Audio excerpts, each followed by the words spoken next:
and welcome to the sixth lesson of our journey through the planets. We've visited Mars and Venus and Jupiter and Saturn and so many planets.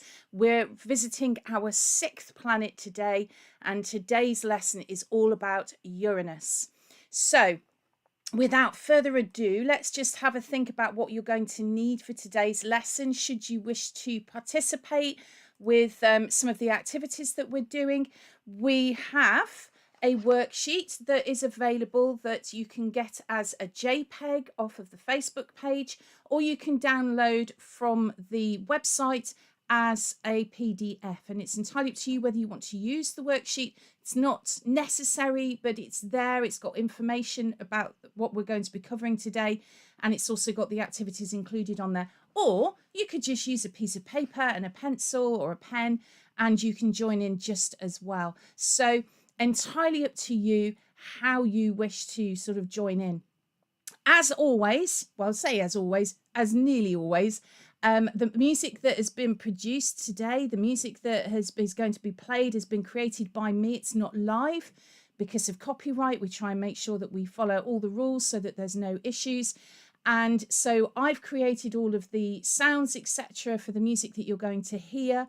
And I would encourage you to go and have a listen to all of the pieces of music that we're covering under the planets, being played by live musicians, because keeping music live is so important, and you can't compare what you're going to hear that's been created by me, and it's as close as you can get, but you can't compare that with it actually being played by live musicians. You just can't beat that. Anyway, let's move on and actually start thinking about what we're going to be looking at today. Uranus, and Uranus the magician, and that's how Holst describes Uranus. But let's look at the god Uranus. Now, this particular planet, if we're thinking of it in relation to the planet, is different to all of the other planets because it's named after a Greek god. So we're looking at a Greek god today, not a Roman god. And Uranus is the Greek god of the sky. Okay, he's also known as Father Sky, as he is the Greek god of the sky and the starry heaven. And Uranus literally means the sky, and the Greeks sort of envisaged it as this sort of brass dome studded with stars, which is a lovely image, really beautiful image. Uranus is depicted usually as an older man with white hair, white curly facial hair, and he's usually very somber looking, very serious, very sincere. So the god of the sky, the god of the heavens, very different to the title of the music that you're going to be listening to today, because obviously Holst is describing Uranus as a magician, magic, something to do with magic, and that's very different from Uranus, the Greek god. So let's have a think about the music that you're going to listen to today. So we're only going to listen to the very beginning of Uranus the magician, but as I say, I would encourage you to listen to the whole movement, because when you compare it with the other movements, it's very different. Sometimes this particular movement, Uranus the magician, is compared with another piece of music that was written just a little bit before this, called The Sorcerer's Apprentice by Paul Dukas. And actually, we've looked at The Sorcerer's Apprentice. We did it under our topic Terror Tunes, which you can find on the YouTube channel. And well, I'm not going to say too much about it because I don't want to influence you, but there is this comparison that is made between Uranus the magician and The Sorcerer's Apprentice. So what we're going to do is we're going to listen to two extracts, one taken from Uranus and one taken from The Sorcerer's Apprentice. And what I want you to do is, as you're listening to it, have a think about what are the similarities between the two pieces and what are the differences between the two pieces. And so if you're using the worksheet, what I've actually done is I've drawn you a grid. And in the grid, you've got one side that says similarities and you've got one side that says differences. If you're using just a piece of paper and a pencil pen, then you can either draw the grid, or you could just have headings, similarities, differences, entirely up to you how you want to approach it. But that's what we're looking for. What's the same and what's different? And so while you're having a listen to it, think about things like the rhythm. Rhythm is the different note lengths, how they're put together. So have a think about the rhythm. Have a think about the instruments that are being used, because are there similarities or are there differences in those? Have a think about the melodies that are being used, or if there are any melodies. Think about the dynamics, the louds and the quiets as you hear it played. And then think about the structure. So structure, how it's actually put together. Is there an introduction, for example, in either of the pieces or both of the pieces? How are the bits of the piece actually put together? So we're going to listen to the piece Uranus the Magician first, and then we'll listen to the Sorcerer's Apprentice. And because they're really short, they're only just about a minute long each, what I'll do is I will play you the pieces a few times so that you get a real feel for how these two pieces compare. Because the first time through, you're probably just going to listen. How can you compare them? You won't know what the other one sounds like. So the first time through, just listen, take it all in. And then the second time through is when you can start to actually come up with your ideas and start writing things down. So I'm going to disappear just for a little while you listen to these pieces of music so that there's no distractions for you. Here is Uranus the Magician for the first time. So just have a listen to it and take on board everything that you're hearing.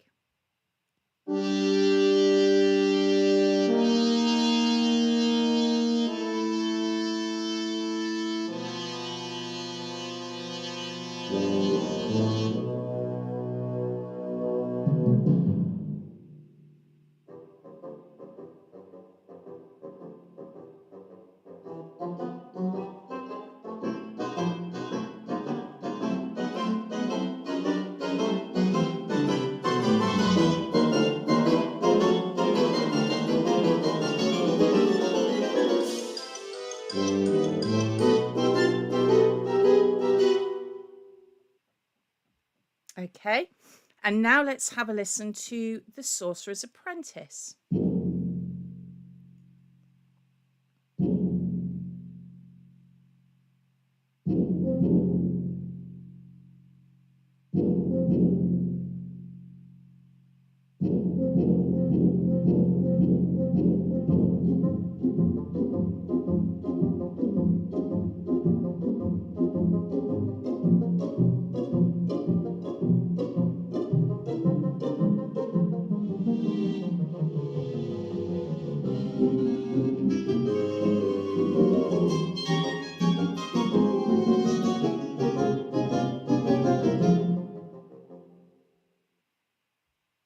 Right, now you might already have some ideas, so you can start to write your ideas down as we listen to the opening of Uranus again.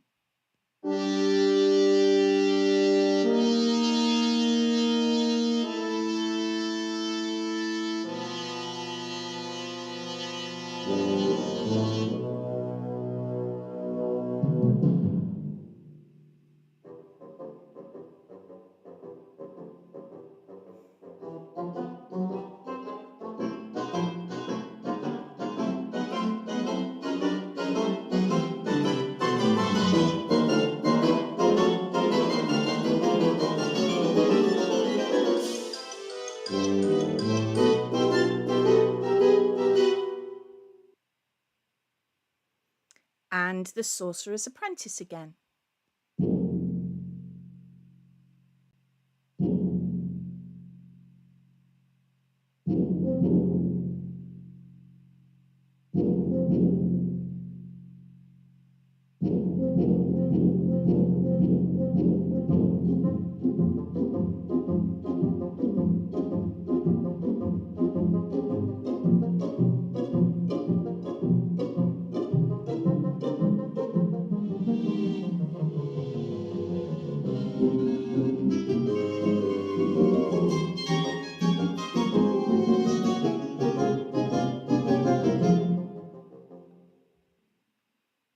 So we'll listen to each of them one more time just to finalize your ideas. There might be other things that you've noticed. Remember, think about rhythm, think about instruments, melodies, dynamics, and the structure of it. Here we go. Uranus again.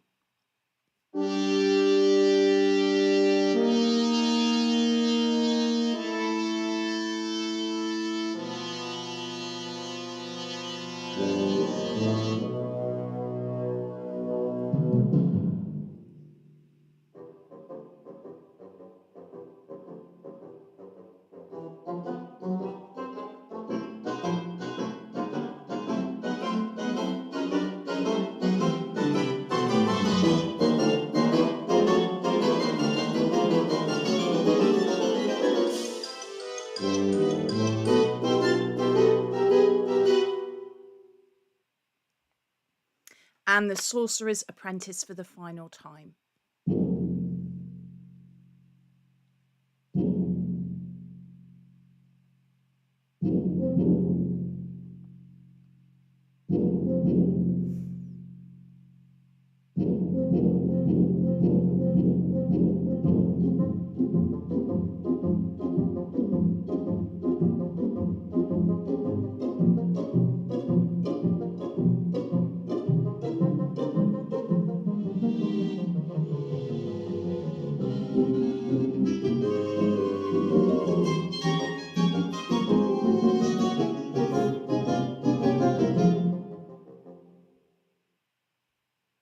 Both fabulous pieces of music. Absolutely love them both.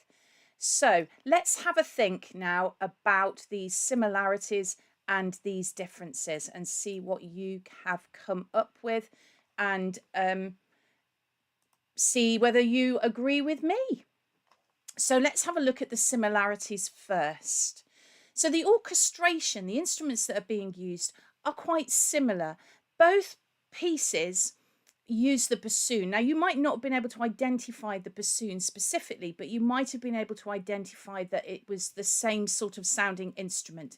A bassoon is a woodwind instrument. It's called a double reed instrument. And if you were in on the YouTube lesson where I was talking about instruments and sounds and timbres, I actually showed you a double reed that was for an oboe, but it's the same sort of shape, and you blow it the same way. And basically it's two pieces of wood that put together, and you put your lips around it like that, and you blow down this tiny little hole. And double reed instrument because it's got those two pieces of wood put together, as opposed to a clarinet that is a single reed instrument because it's just one piece of wood pressed against the mouthpiece. So orchestration's very similar because they are both using bassoons, and they're in a very prominent role. In the Dukas piece, in the Sorcerer's Apprentice, they have the melody, and in Uranus they have the sort of main rhythmic motif, as there's no real melody in that particular excerpt. Rhythm is very similar. They've both got this dum da dum da dum da dum da dum da dum da bouncy dotted rhythm going on throughout the sort of extract, and that sort of bouncy rhythm gives it a bit of a comedic feel, bit funny, bit comedy like, sort of lolloping along. And if you've ever seen the Disney version of The Sorcerer's Apprentice, where it's Mickey Mouse playing The Sorcerer's Apprentice, they've actually done a cartoon version along with the music by Paul Dukas, then you can see sort of this lolloping along with the broom, sort of lolloping along with the water in the pails. It's well worth a watch if you haven't already seen it.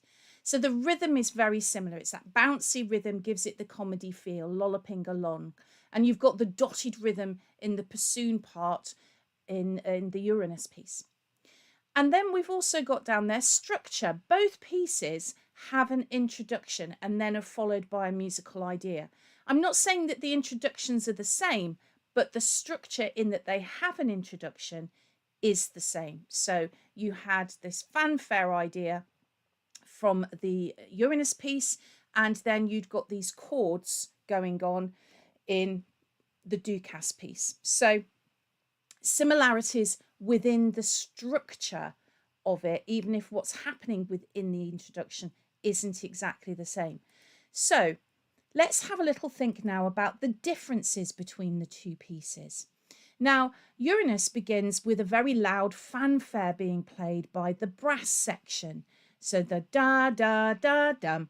So it's played by the trumpets sort of first, very slow, and then the lower brass are introduced, play it a little bit quicker, and then the timpanis play it as well, quicker still. So it's the same idea, but the rhythm gets a little bit, the note lengths get a little bit shorter each time to make it sound as if it's being played quicker.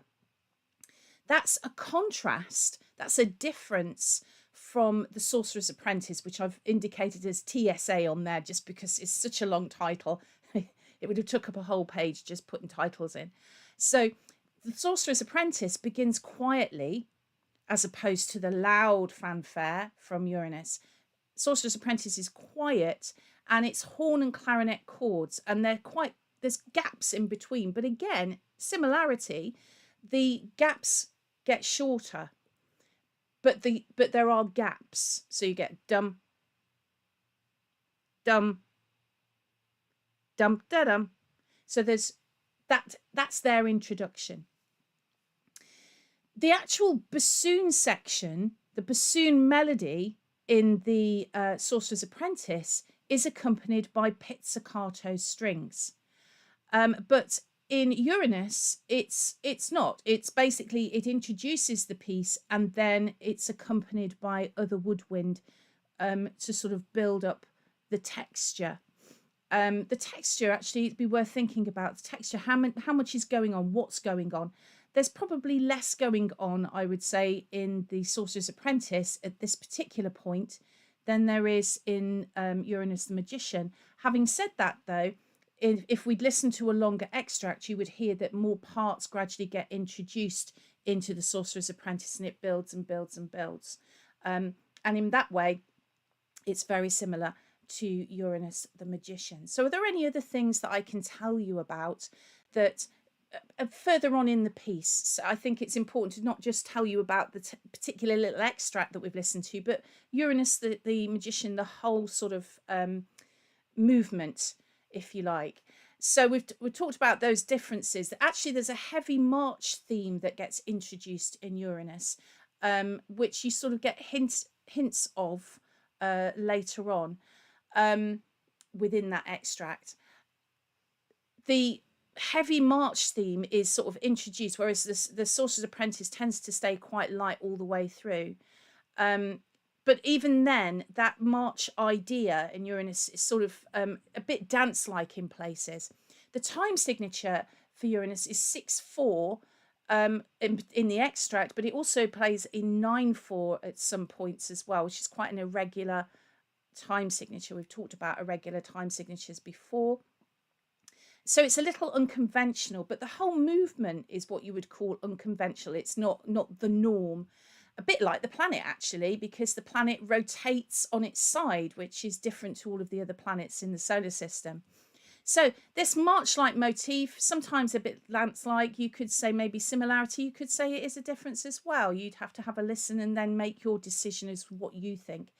There's also cross rhythms used within the Uranus movement, and we've come across cross rhythms before, which is when you've got those sort of time signatures where one time signature against another one. So you could be having somebody playing in 1, 2, 3, 1, 2, 3, 1, 2, 3, 4, 5, 6, 1, 2, 3, 4, 5, 6 at the same time. That sort of offset, we talked about that a few lessons ago. So those cross rhythms are also in there within this movement. So it's all going on. It's all going on. A fantastic movement to have a listen to because it is very different to what's gone before. And actually next week's is going to be even more different still. A very revolutionary next week's movement. So have a good little listen and see if you can. I know it takes a long time, you know, classical music pieces tend to be quite long. Rather than just listen to them individually, try listening to the work as a whole. If you can, it's 20 minutes, just sit back and let it wash over you, because each of these movements is so different from each other, just like the planets themselves, which leads us beautifully, gosh, that was a good seg, leads us beautifully into looking at Uranus, the actual planet. So, what can I tell you about Uranus? Uranus is the 7th planet from the sun, and it is cold and it is windy. It's an ice giant and it's mostly swirling fluids. Okay.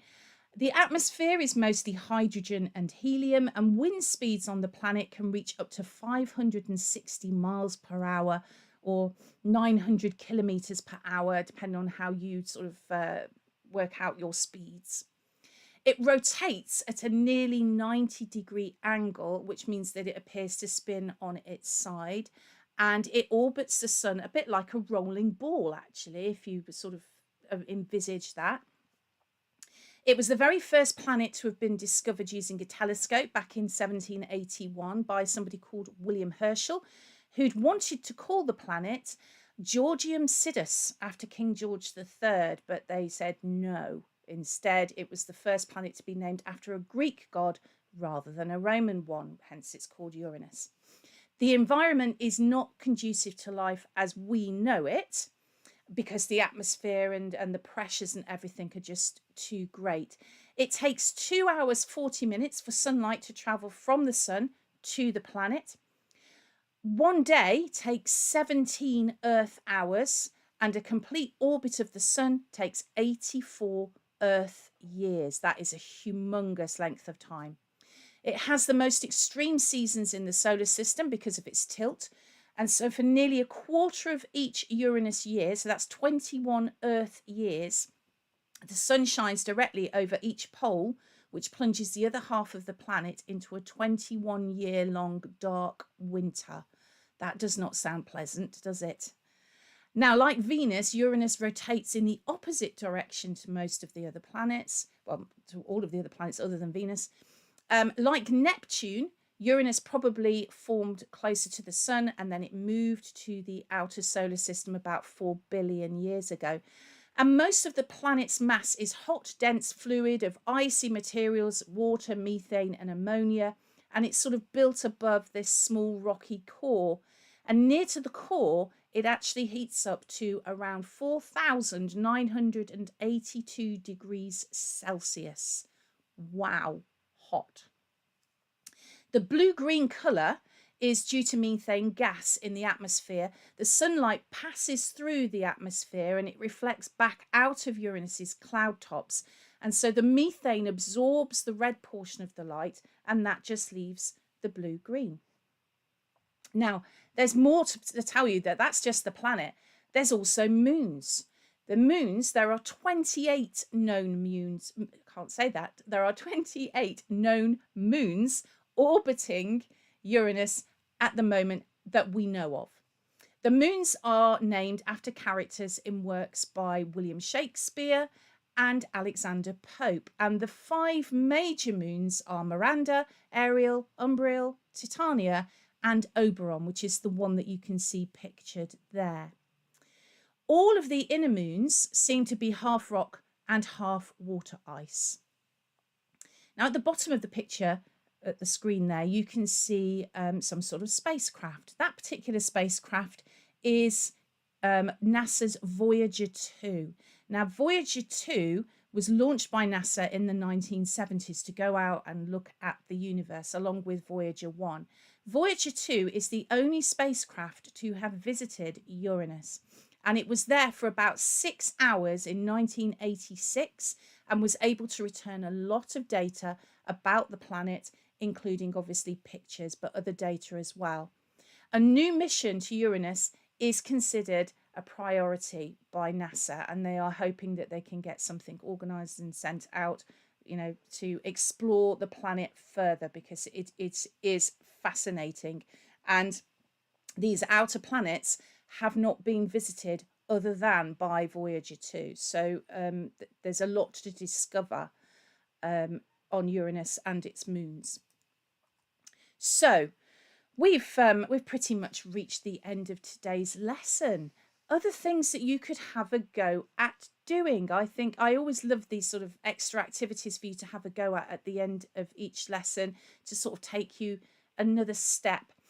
And what I thought of today was for you to have a go at designing and creating your own spacecraft to visit Uranus, on the back of the fact that NASA want to go and visit Uranus. So, how about having a go at creating your own craft out of junk and recycled materials? You could build it out of cardboard and tape, masking tape, plastic bottles, cardboard tubes, paper, and design your sort of spacecraft first, and then from your drawing have a go at creating a model being built out of junk, basically. I think building things out of junk is great.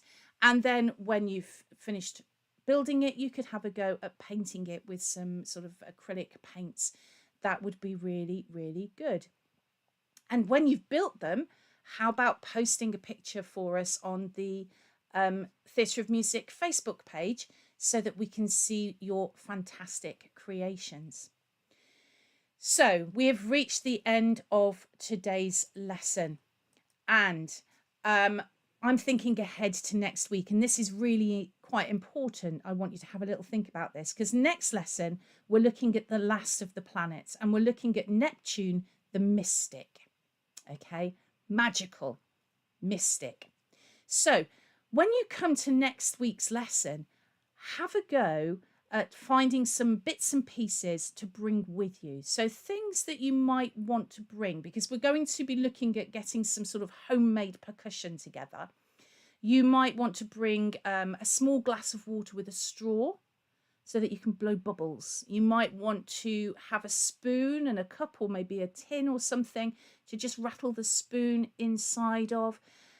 Just be imaginative. Think mystical, think magical. What sort of things can you find around the house that you're going to be allowed to use by a grown-up, that you could use to create these magical, mystical sounds? Just stuff that you'll find. You could have paper that you could scrunch up if you've got some really noisy, scrunchy paper. That sort of thing. Have a think about it, okay, so that you can bring it to next week's lesson. Why are you going to need that? Well, all will be revealed next week. I hope you've enjoyed today's lesson. We have reached the end of our lesson today. If you feel that you could contribute and help Theatre of Music to be able to create even more content, more resources, please do pop onto the coffee site and click on Theatre of Music and go to the tiers section and subscribe and become a sort of a subscriber, and you will £5 a month, you will get a magazine, and it will be sent out every quarter. And it would be great to have you supporting what we're doing, because music is so important, so important. Everybody should be able to have access to it. Thank you very much for joining me today. I will see you next week. Bye for now.